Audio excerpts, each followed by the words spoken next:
하나님 말씀을 나누겠습니다. 창세기 25장 1절부터 18절입니다. 우리의 혈통은 약속의 말씀이다 라는 제목으로 하나님 말씀 나누겠습니다. 우리의 혈통은 뭐라고요? 약속의 말씀이다 라는 제목으로 하나님 말씀 나누겠습니다. 오늘 본문에 보니까 아브라함이 이제 죽는다라고 하는 내용이 나옵니다. 이제 오늘까지가 이제 아브라함의 내용이에요. 상당히 길었죠. 길지만 참 은혜였습니다. 뭐가 은혜였냐면 아브라함의 행동의 은혜가 아니라 하나님의 일하심이 은혜였어요. 아브라함을 하나님 만들어 가셨습니다. 믿음을 성장시키고 믿음의 가문을 이렇게 만들어 가시는 장면이었어요.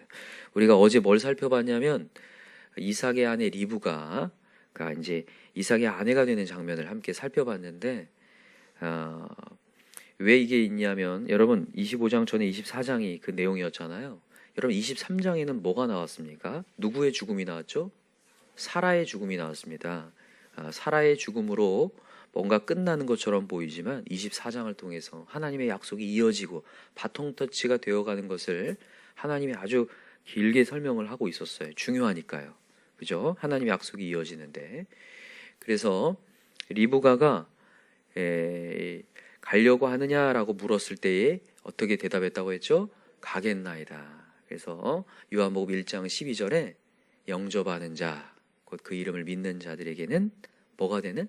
하나님의 자녀가 되는 권세가 주어진다. 그러니까 여러분 이게 뭐 리브가가 뭘 잘했기 때문에 그걸 떠나서 절대적으로 중요한 것은 하나님 말씀이 리브가에게 도전이 왔다는 게 첫 번째고, 그죠?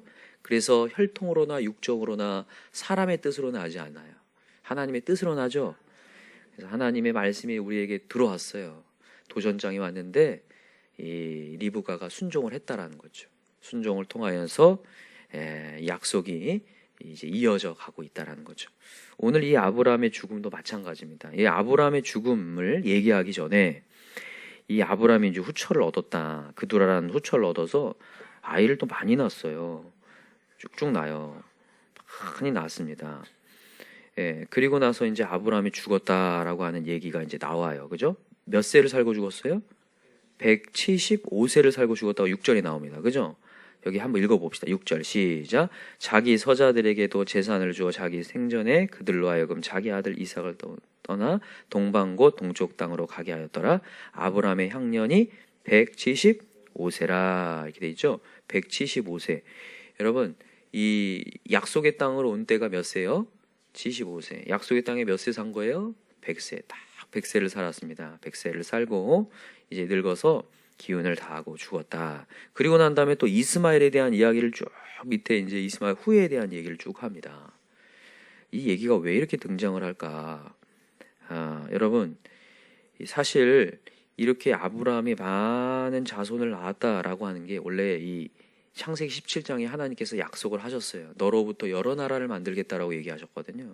여러 나라를 만들어요. 근데 여러 나라 만드는 게 중요한 게 아니에요. 여러분 이 많은 혈통 가운데 다 사람들은 이렇게 얘기할 거예요. 나는 아브라함의 혈통을 갖고 있다. 근데 이 25장의 메시지를 통해서 무슨 얘기를 하려고 하냐면 혈통으로 되는 게 아님을 얘기하려고 하는 거예요. 아브라함의 혈통의 문제가 아니라 약속이 중요함을 얘기하려고 하는 거예요. 여기서 이제 5절을 한번 보세요. 5절. 아브라함이 이삭에게 자기의 뭘 주었다고요? 모든 소유를 주었고 이렇게 되었죠. 모든 소유. 모든 상속권을 누구한테 주었다고요? 이삭에게 줬다는 거예요. 이삭에게. 이삭이 누굽니까? 사라로부터 나온 무슨 자녀요? 약속의 자녀. 하나님 말씀으로 된 자녀죠. 어떤 사람들은 그럴 수 있어요. 사실 이 고대 시대에는 이 본부인이라고 하죠. 본부인. 첫째 부인. 첫 번째 부인에서 난 아들에게 모든 상속권이 원래 있게 돼 있어요. 그래서 야 이것도 그냥 그 당시에 어떤 풍습 아니냐? 그 당시에 어떻게 보면 이 상속권을 따라서 이렇게 이삭에게 모든 소유를 주었지 않느냐 이렇게 설명할 수 있는데 그게 아니라 여러분 이삭은요 불가능한 가운데 난 사람이에요. 그냥 다 포기했어요. 사라도 포기하고 아브람도 포기해가지고 여종 하갈을 보내가지고 이스마엘 낳게 했다잖아요. 그죠? 왜 이스마엘에 대한 후에 대한 얘기가 이게 쭉 등장하냐면 다시 한번 상기시키는 거예요. 원래 아브람과 사라는 하나님의 은혜가 아니고서는 상속권을 줄 사람이 없는 인물들이에요. 그러나 하나님께서 은혜를 베푸셨기 때문에 이삭이 태어난 거죠. 그래서 이삭은 그냥 혈통을 얘기하는 게 아니라는 거죠. 뭘 얘기하는 거냐? 약속을 얘기하는 거예요. 누구의 약속이요? 하나님의 약속과 은혜를 얘기하는 거예요. 그래서 이 25장의 메시지는 인간적으로 만들어낸 어떤 혈통이 아니라 그 혈통 가운데 오직 하나님의 은혜로만 만들어진 자녀를 통하여서 하나님의 구원 역사가 이어진다라고 하는 메시지를 담고 있는 거예요. 그래서 오늘 말씀의 제목이 우리의 혈통은 뭐예요? 약속의 말씀이다. 오늘도 여러분과 제가요, 내 인생을 묵상하면 완전히 무너져요. 그러나 오늘도 약속의 말씀을 붙들 때 우리가 삽니다. 우리에서는 뭐가 흐르는 거냐면 예수의 피가 흐른다는 것을 믿으셔야 돼요. 하셨죠? 자, 갈라디아로 한번 가볼까요? 3장.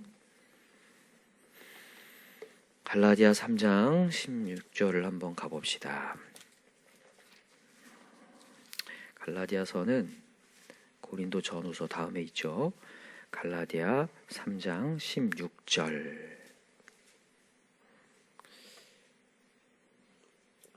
우리가 약속의 자녀 이삭이 왜 중요한지를 16절에 얘기합니다. 자, 갈라디아 3장 16절 시작. 이 약속들은 아브라함과 그 자손에게 말씀하신 것인데 여럿을 가리켜 그 자손들이라 하지 아니하시고 오직 한 사람을 가리켜 내 자손이라 하셨으니 곧 그리스도라. 아멘. 여기 여럿이라고 얘기하지 않았다는 거예요. 한 사람을 얘기했다는 거예요. 여기 한 사람을 누굴 얘기하는 거냐면 이삭을 얘기하잖아요. 그 이삭은 누구를 얘기하는 거냐? 곧 그리스도라. 자, 별표를 해놓으세요. 곧 그리스도라. 여러분, 왜 이삭이라는 약속의 자녀에 계속 하나님께서 집중하시냐면 그 이삭의 혈통에서 예수 그리스도가 나오는데 그것은 단순한 인간의 혈통이 아니라 하나님의 약속과 은혜로만 만들어진 것. 여러분, 예수 그리스도가 이 땅에 오신 건 전적 은혜죠. 우리가 뭐 해갖고 온 거 아니잖아요. 여러분 잘해갖고 예수님이 이 땅 내려온 거 아니잖아요. 예수님은 이 땅에 오시면서부터 전혀 환영을 받지 못하고 어디서 태어나셨어요? 마국간에 태어나면서부터 우리에게 보여주는 거예요. 너희들이 한 게 아무것도 없다. 하나님이신 전능의 하나님이 이 땅에 왔지만 아무도 반기지 않았고 빈방이 없다고 했다. 그래서 결국에는 저 구석인 마국간에서 태어나신 분 예수 그리스도를 얘기하죠. 그 약속을 통하여서 인간의 어떤 공로도 없이 예수 그리스도가 이 땅에 은혜로 오셨고 그 예수 그리스도로 말미암아 우리가 구원을 얻게 되었다는 거죠. 여러분 지금 아까 전에 25장에 수많은 자녀들이 태어났고 이 사람들이 있지만 다 멀리 떨어져서 산다 이 얘기를 하고 있는데 이 얘기가 그냥 그렇게 끝나는 게 아니라 이게 뭐가 또 중요하냐면 여러분 이스라엘 민족 말고 다른 것들은 다 이방 민족이라고 하잖아요. 그죠? 그리고 하나님께서는 지금 약속의 자녀는 이삭에 집중하고 있죠. 그래서 다른 사람들은 다 내치겠다 그걸 얘기하려고 하는 게 아니에요. 이삭을 통해서만 누가 나오냐면 구원자 예수님이 나온다. 그 구원자 예수님이 나와야 주변의 이방인들이 구원받는다는 걸 얘기하려고 해요. 아시겠죠? 그래서 이 성경의 66권은요. 점진적으로 구원의 영역이 넓혀집니다. 점점점. 그게 언약의 점진성이라고 얘기하거든요. 하나님의 약속이 아브라함에게 주어졌지만 그게 점점 넓어져서 이스라엘 민족이 되고 이스라엘 민족은 여러 민족의 장자가 될 것이다 그러거든요. 그것이 점점 넓어져서 우리에게 온 거예요. 그것이 오늘 이 갈라디아 메시지에도 있어요. 자 보세요. 갈라디아 3장 14절 한번 보세요. 14절 읽어봅시다. 갈라디아 3장 14절 시작. 이는 그리스도 예수 안에서 아브라함의 복이 어디에게 미쳐요? 이방인이 누구예요? 우리잖아요, 우리. 맞습니까? 우리 이스라엘 사람 아니잖아요. 이방인에게 미치게 하고 또 우리로 하여금 믿음으로 말미암아 성령의 약속을 받게 하려 함이라. 아멘. 그래서 이삭이 중요한 거죠. 그 약속을 통하여 난 이삭, 전혀 인간이 쓸 수 없는데 예상치도 못했던 이삭이 태어나게 하심으로 예상치 못한 하나님의 아들이 태어나심으로 그분을 통해서 구원을 우리가 얻게 되었다는 거죠. 아시겠죠? 그래서 이 모든 성경의 메시지는 다 예수 그리스도를 예표한다고 했죠. 그 예수로 말미암아 이방인에게 영향력이 미쳤고 이제는 우리는 그 성령의 약속을 받았어요. 그죠? 그래서 그 약속을 받은 자로서 우리는 살아가는 거예요. 그래서 여러분 우리의 실력과 우리의 것들을 묵상할 것이 아니라 우리 하나님 묵상합시다. 사실 갈라디아서의 메시지는 뭐에 대한 얘기를 하면서 약속을 붙드냐면 율법에 대한 얘기하면서 그래요. 율법의 행위로 너희들이 구원받은 거 아니다. 행위로 증명하려고 하지 마자. 너에게는 약속의 메시지가 있어서 구원받는 거다. 이렇게 얘기하면서 이제 쭉 얘기를 하는 거거든요. 율법의 역할은 뭐냐? 너가 죄인됨을 깨닫는 거다. 아무리 내가 열심히 행동해 봤지만 내가 구제불능이구나. 그거 깨닫게 하려고 율법이 있다. 이렇게 얘기하면서 거기서 끝나는 것이 아니라 이제는 약속의 메시지로 돌아가게 하려고. 자, 한번 찾았으니까 읽어봅시다. 그냥 21절부터 한번 읽어볼까요? 갈라디아 3장 21절 시작. 그러면 율법이 하나님의 약속과 반대되는 것이냐? 결코 그럴 수 없느니라. 만일 능히 살게 하는 율법을 주셨더라면 의가 반드시 율법으로 말미암았으리라. 그러나 성경이 모든 것을 죄 아래 가두었으니 이는 예수 그리스도를 믿음으로 말미암는 약속을 믿는 자에게 주려 함이라. 아멘. 22절이 굉장히 중요한 메시지예요. 동그라미 해놓고 동그라미를 2번 해요. 여러분, 성경이 모든 것을 죄 아래 가두었어요. 여러분, 이게요, 예수 그리스도를 발견하지 않고 보는 성경은요, 다 나를 정죄합니다. 예수를 발견하지 못하고 은혜를 만나지 못한 사람은 교회 안에 앉아있어도 맨날 정죄당해가지고 맨날 부담스럽게 가요. 그게 아니라 성경이 모든 것을 죄 아래 가두었으나 이는 예수 그리스도 믿음으로 말미암은 약속을 믿는 자에게 주렴. 그러니까 약속으로 돌아오게 하려고 하나님이 이 율법이 있는 거죠. 그래서 여러분, 죄를 깨닫고 다시 한번 우리를 해결하실 분은 예수라는 것을 깨닫고 돌아오셔야 돼요.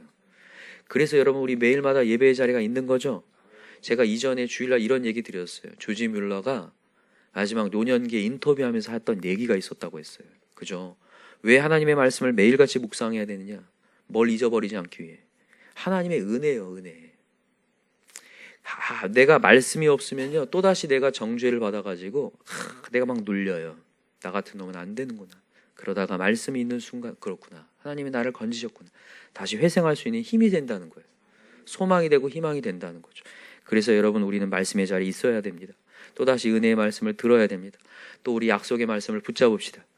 자, 따라합시다. 우리의 혈통은 하나님의 말씀입니다. 약속의 말씀입니다. 여러분, 그 약속의 말씀을 붙잡고 오늘도 살아가시길 기도합니다. 말씀 없이는 저는 아무것도 아닙니다. 오늘도 하나님의 약속이 있기 때문에, 저를 건지신다는 약속이 있기 때문에 내가 주님의 자리에 있습니다. 오늘도 그걸 고백하면서 나아갈 수 있는 저와 여러분들에게 간절히 기도합니다. 기도합시다. 간절히. 우리 기도할 때 우리가 뭐라고 하나님은 건지셨습니까? 우리를. 너무나 감사합니다. 믿음 없는 우리를 건지심에 너무 감사합니다. 우리의 주변의 영혼들도 육체의 혈통을 따라서 난 사람들이지만 아무리 이방인이라 할지라도 예수 이름을 믿는 순간 하나님의 자녀가 되는 권세가 임하는 줄 믿습니다. 여러분, 우리 가정에 하나님의 자녀 되는 권세가 임해야 될 줄 믿어요. 여러분, 우리 그 권세를 하나님 우리 입술에 주셨다고 했거든요. 여러분, 우리 그 권세 사용합시다. 오늘 이 시간에 간절히 기도할 때 어느 순간부터가 자녀로서 당당함보다는 또다시 세상에 눌릴 때가 있는데, 자녀로서의 당당함과 권세가 있게 하시고 그 권세를 사용하여서 우리 가정에, 우리 주변에 하나님 넉넉하게 하나님의 말씀이 전해지게 도와주시옵소서. 이 시간에 하늘로부터 오는 권세를 허락해달라고 우리 주여 삼창 간절히 부르고 기도합시다. 주여, 주여, 주여. 하나님 아버지,